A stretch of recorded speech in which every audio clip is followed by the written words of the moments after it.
శ్రీ గురుభ్యో నమః. శ్రీమతే రామానుజాయ నమః. ఆండాళ్ తిరువడిగళే శరణం. నీలాతుంగస్తనగిరితటీ సుప్తముద్భోజ్య కృష్ణం పారాజ్యం స్వం శృతిశతశిరసిద్ధమధ్యాపయంతి స్వోచ్ఛిష్టాయాం సృజనగలితం యా బలాత్కృత్య భుంక్తే గోదా తస్యై నమ ఇదమిదం భూయ ఏవాస్తు భూయః. ప్రియ భగవద్బంధువులారా, ధనుర్మాస వైభవోత్సవాలలో ఈరోజు గోదా అమ్మవారు 12వ పాసురాన్ని అనుగ్రహించారు. నిన్నటి దినమున స్వధర్మ నిరతులైనటువంటి గోపాలుర వంశములో జన్మించిన ఆమె మేల్కొల్పబడ్డారు. ప్రతి వ్యక్తికి కూడా స్వధర్మం అనేది అంటే స్వధర్మమును ఆచరించవలసిన కర్మలు, పరధర్మమును ఆచరించవలసిన జ్ఞానము కూడా ఉంటాయి. అయితే భగవంతుడే చెప్పారు సాక్షాత్తు భగవద్గీతలో, స్వధర్మే నిధనం శ్రేయ అని. మన ధర్మాన్ని మనం ఆచరిస్తూ అందులో మరణించినా అది శ్రేయమునే కలిగిస్తుంది అని. పరధర్మో భయావహ, ఇతరుల యొక్క పని మనం చెయ్యాలనుకోవడం అది భయాన్ని కలిగిస్తుంది అని చెప్పారు. అందువలన ఈనాటి పాసురంలో యజ్ఞదాన తపకర్మ నత్యాజ్యం కార్యమేవ తత్ యజ్ఞో దానం తపశ్చైవ పావనాని మనీషినాం అని యజ్ఞము, దానము, తపస్సు మున్నగు కలాపాలను విడవరాదు, ఆచరించియే తీరవలను. యజ్ఞము, దానము, తపస్సు మనస్సులోని మాలిన్యాన్ని తొలగించి తద్వారా భక్తి కలగడానికి సహాయపడతాయి. అందువలన ఈ కర్మలను విడిచిపెట్టకూడదు అని. కానీ ఈనాడు మేల్కొల్పబడుతున్నటువంటి గోపాలుడు స్వధర్మాన్ని కూడా విడిచిపెట్టిన ఆయన అలా గత పాసురంలో వదలకుండా ఉండడం చెప్పారు, ఇప్పుడు వదలడం చెప్తున్నారు. ఈ రెండు కూడా సమానమేట. వెనుకటి పాసురంలో గోపాలుడు స్వధర్మాన్ని ఫలసంగ కర్తృత్వ అభిమానాలను వదిలి అంటే కర్మఫలాన్ని ఆశించకుండా చేసేవారు. ఈవేళ అసలు స్వధర్మమే ఆచరించటం లేదు. అటువంటి గోపాలుని యొక్క సోదరి మేల్కొల్పబడుతూ ఉన్నది. ఎందువలనంటే ఈ రేపల్లెలో గోపాలులందరూ కూడా పరమాత్మయే ఉపాయము, ఆయనే ఉపేయము అనే విశ్వాసముతో జీవిస్తున్నటువంటి వారు కావున ఆయన మీద విశ్వాసంతో స్వధర్మాన్ని కూడా ఆచరించనటువంటి ఒక ఆయన్ని మేల్కొల్పుతున్నారు. వీరి లక్ష్యం ఏంటి? పరమాత్మకు ప్రీతిని కలిగించుటయే వీరి యొక్క లక్ష్యము. అంచేత భగవత్ కైంకర్యనిష్ఠులై ఉంటారు.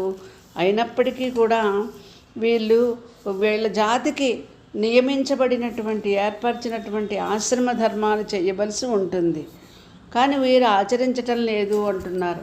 ఎందుకు ఆచరించటం లేదు అంటే, ఇలా చేయవచ్చునా అంటే భగవంతుని దగ్గరే ఉండి తన వ్యాపారాలన్నీ విడిచిపెట్టడం అంటే తాను చేసే కర్మలన్నీ వదిలిపెట్టడం మంచిదా అంటే, అటువంటి వాడి ఐశ్వర్యమా అంటే అమ్మవారు చెప్తున్నారు. రామాయణంలో లక్ష్మణుడు భరతుడును రాముడి సన్నిధిలోనే ఉంటాను, నేను నీ సేవ చేస్తాను అని లక్ష్మణుడు అన్నారు. రాముని ఆజ్ఞని పాటించి రాజ్యాన్ని భరిస్తూ తాను ఇష్టపడని రాజ్యాన్ని రామరాజ్యంగా పాలించినవాడు భరతుడు. ఇటువంటి వాళ్ళిద్దరూ కూడా ఈ పాసురాలలో ఈరోజు కూడా మనకు కనిపిస్తున్నారు. అందుచేత కోరి తమంత తాముగా అంటే మన సామాన్యంగా పని చేయడానికి బద్ధకంతో విడిచిపెట్టడం అది సన్యాసం కాదు, అది పతనహేతు, అది ఆ జీవుని యొక్క పతనానికి కారణమవుతుంది. కానీ భగవద్ ఆరాధన రూపంగా ఫలసంగ కర్తృత్వ అభిమానాలను వీడి కర్మలని ఆచరించడం ఒక విధమైన సన్యాసం. అటువంటి గోపబాలురన్నమాట. అటువంటి వంశములో జన్మించినటువంటి ఆమె ఈరోజు మేల్కొల్పబడుతూ ఉన్నారు. పాసుర విన్నపం చేసుకుందాం. కణయిత్తిళం కత్తెరుమై కన్రుక్కి రంగి నినయిత్తుముల వళియే నిండు పాల్ సోరా நனைத்தில்லம் சேராக்கும் நச்செல்வன் தங்காய் வனித்தலை வீழனின் வாசல் கடைப்பத்தி சினத்தினால் தென்னிலங்கை கோமானை செத்தா மனத்துக்கு நீயானை பாடவும் நீவாய் திறவாய் இனித்தான் எழுந்திராய் இதன்ன பேருறக்கம் அனைத்தில்லாத்தாரும் అరిందు ఏలోరింబాయ్ అని ఈనాడు మరొక గోపికను మేల్కొల్పుతున్నారు. ఈమె ఒక మంచి ఐశ్వర్యవంతుని యొక్క చెల్లెలు.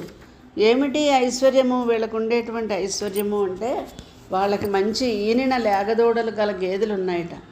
ఆ గేదెలు కూడా కొన్ని మందలుగా అసంఖ్యాకంగా ఉన్నాయి. అలాంటి లేగదూడలు గల గేదెల మందలను ఆయన పాలు పితకడు. ఆయన ఎప్పుడూ కూడా కృష్ణ భగవానునితో సంతతము సంచరిస్తూ కృష్ణుడి భుజము మీద తన భుజాన్ని ఆనించి ఆలంబనంగా ఇచ్చి అంత చనువు అంత సఖ్యము కలిగి సంచరిస్తూ ఉంటాడు ఆ గోపాలుడు, ఆయన యొక్క చెల్లెలు. ఆ కృష్ణుడి యొక్క స్పర్శ ఎక్కడ పోతుందో అని తన ఆచరించవలసిన కర్మలను కూడా విడిచిపెట్టి తన వ్యాపారాలన్నీ మానేసి ఉన్నటువంటి ఆయన అన్నమాట. ఇదే ఈయనకున్నటువంటి ఐశ్వర్యము అని చెప్తూ గోదామ్మవారు ఇక్కడ చెప్తున్నారు.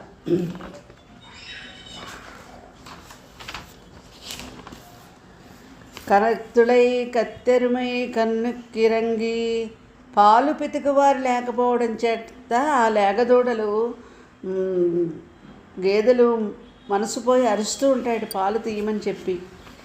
ఈ గోపాలుడు కృష్ణ పరమాత్మ సాన్నిహిత్యంలో ఉండడం చేత గేదెలకి అవిచ్ఛిన్నంగా క్షీరధారలు వాటంతటవే స్రవించిపోయి ఆ ఇల్లంతా కూడా బురదైపోతుందిట, ఆ పశువుల కొట్టమంతా కూడా.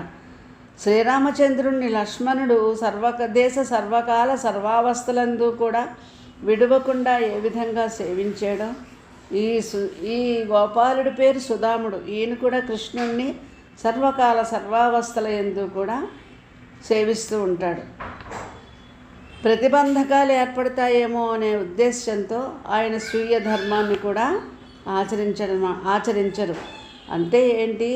భగవత్ కైంకర్య నిష్ట కలిగిన వారికి స్వధర్మాచరణంలో కానీ స్వర్గలోకాదులు పొందడంలో కానీ మోక్షం పొందడంలో కానీ ఏదైనా ఫలితం పొందడంలో కానీ వాళ్ళకి ఆసక్తి అనేదే ఉండదు.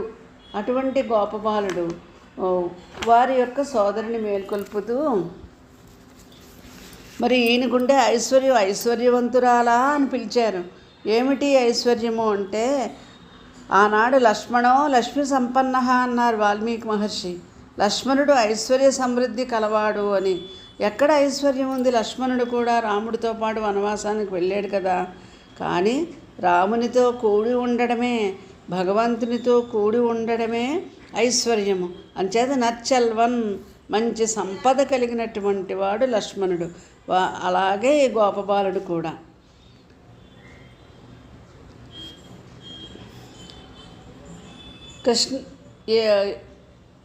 ఈ రెండు జాతుల వారు కూడా ఇప్పుడు అంటే గత పాసురంలో ఈ పాసురంలో కూడా ఆవుల మంద గేదెల మంద అని చెప్తున్నారు. ఈ పాలు అనేవి జ్ఞానానికి ప్రతీక. ఈ జ్ఞానము భక్తిగా పరిణమించి లోకానికి అందిస్తూ ఉంటారు భాగవతోత్తములు, భగవదారాధన చేసేవారు. అటువంటి భగవదారాధన చెయ్యడమే వీళ్ళకు ఉండేటువంటి ఐశ్వర్యము. నిజంగా ఏది మంచి సంపద అంటే బాహ్యంగా మనం ధరించే ఆభరణాల, మనం సంపాదించిన ఆస్తుల అంటే కాదు. లక్ష్మణుణ్ణి లక్ష్మీ సంపన్న అన్నారు కదా. అలాగే గజేంద్రుడు మొసలి చేత పట్టుబడి దిక్కులేక ఉన్న సమయంలో సత్యునాగవర శ్రీమాన్ అని పరాశర సంహితలో చెప్పబడింది. ఏమిటి ఆ శ్రీమంతుడట? గజేంద్రుడు ఒక ప్రక్కన లావొక్కింతై లేదు అని విలపిస్తూ ఉంటే ఆయన శ్రీమంతుడు ఏమిటి అంటే సాక్షాత్తు భగవంతుని వైపు ఆయన చిత్తం వెళ్ళింది. అది ఆయనకు ఉండేటువంటి ఐశ్వర్యం. విభీషణుడు శ్రీరాముణ్ణి శరణాగతి కోరడానికి వచ్చినప్పుడు కూడా ఆయన్ని శ్రీమంతుడు అని వర్ణిస్తారు వాల్మీకి మహర్షి. ఈ శ్రీమంతం అంటే ఐశ్వర్యం అంటే ఎప్పుడైతే జీవుని యొక్క చిత్తము భగవంతుని వైపు మళ్ళుతుందో, భగవంతుని పట్ల ఆకర్షిస్తుందో అదే వారికి నిజమైనటువంటి ఐశ్వర్యము.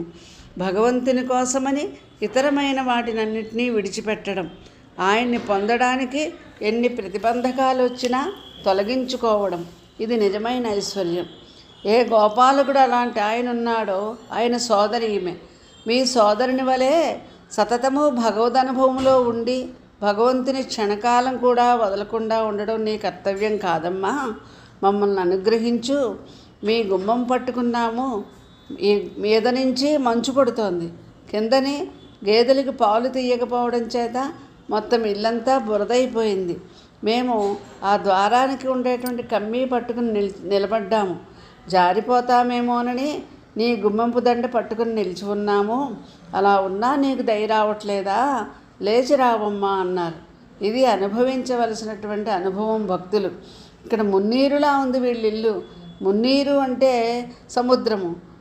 సముద్రంలోకి 3 రకాలైన నీళ్ళు వస్తాయట. ఊట నీరు, నది నీరు, వర్షపు నీరు. అది ఆ 3 కలుస్తాయి కాబట్టి మున్నీరు అని పేరు వచ్చింది. అలాగే ఇప్పుడు గోపికలు జ్ఞానము గల పూర్వాచార్యుల యొక్క జ్ఞానము పొందినవారు, అది భక్తిగా మారి ప్రసరించిన దివ్య సూక్తుల యొక్క అనుభవం కలిగిన వారు 1. 2 వాటన్నిటినీ చదివి తాము అనుభవిస్తున్న అనుభవం 2వది. 3వది తన తోటి సఖులందరూ పాడుతూ ఉంటే విని వాళ్లతో కూడా పాడి ఆ భగవద్ అనుభవం పొందాలి అనేది 3వది. అందువలన మేము మున్నీటిలో నిలబడ్డాము అని గోదామ్మవారు చెప్తున్నారు. భగవద్ అనుభవంలో నానాలి అంటున్నారు. ఇక్కడ ఈ బురదంతా ఏంటంటే భగవద్ అనుభవం అనేటువంటి పంకములో మనము మునిగిపోవాలి. ఆనాడు భరతుడు ఏ విధంగా అయితే శ్రీరామచంద్రుడు రాక కోసం ఎదురు చూస్తూ అయోధ్యకు రమ్మని ప్రార్థించినప్పటికీ ఆయన రాకపోతే పంకదిగ్ధస్తు భరతః జటిలహస్వాం ప్రతీక్షతే అంటారు వాల్మీకి. పంకము అంటిన శరీరము కలవాడే భరతుడు ప్రతీక్షించాట. రామ వనవాసంలో రాముడు ఏ విధంగా అయితే భూసైనాదులు చేసి ఉన్నారో, జటావల్కలాలు ధరించారో, భరతుడు కూడా అదే పరిస్థితిలో ఉన్నారు. అటువంటి పంకదిగ్ధమైన శరీరము. అదేమిటి భరతుడు పంకదిగ్ధం ఎలా అయింది అంటే, రామ విరహము చేత ఆయన దుఃఖిస్తూ ఉండడం చేత ఆయన కార్చిన కన్నీరంతా నేలపై పడి ఆ నేల బురదగా అయితే అక్కడ పడుకుని ఉండడం చేత ఈయన ఆ విధంగా ఉన్నారట. అది కూడా భరతుడికి ఒక ఐశ్వర్యమే. అటువంటి ఐశ్వర్యము కలిగిందా వాని యొక్క చెల్లెలా అంటూ ఇటువంటి భగవదనుభవము నీవు ఒక్కతివే కాదమ్మా, మాకు కూడా పంచాలి అని భగవంతుని కొరకే భగవంతుడే ఇటువంటి ప్రీతి కలిగించాడనే భావన కలిగి ఉండడమే పైన గుమ్మం పట్టుకుని దండం పట్టుకుని నిలబడ్డామని చెప్పారు కదా, అది. దీని ద్వారా మనకి తిరుమంత్రార్థాన్ని గోదామ్మవారు మనకి ఆంతర్యంగా చెప్తూ ఉన్నారు ఈ పాసురంలో. నమో నారాయణాయ అంటాం కదా, ఇందులో నమః నా అనేది పైకమ్మి, మహ అనేది క్రింది కమ్మి. నహ మా నా మహ నాది నా కాదు అంటే ఈ సృష్టిలో ఈ బాహ్యమైనటువంటి లోకంలో ఏదైతే ఉందో, ఏదైతే అనుభవిస్తున్నామో ఇదేది కూడా నాది కాదు, అంతా ఎవరిది? నారాయణాయ, సర్వము భగవంతుడికే అనే భావం కలగడానికి ఆ తిరుమంత్రార్థాన్ని మనకి గోదామ్మవారు ఈ పాసురంలో ఆంతర్యంగా బోధించారు. అలా బోధించి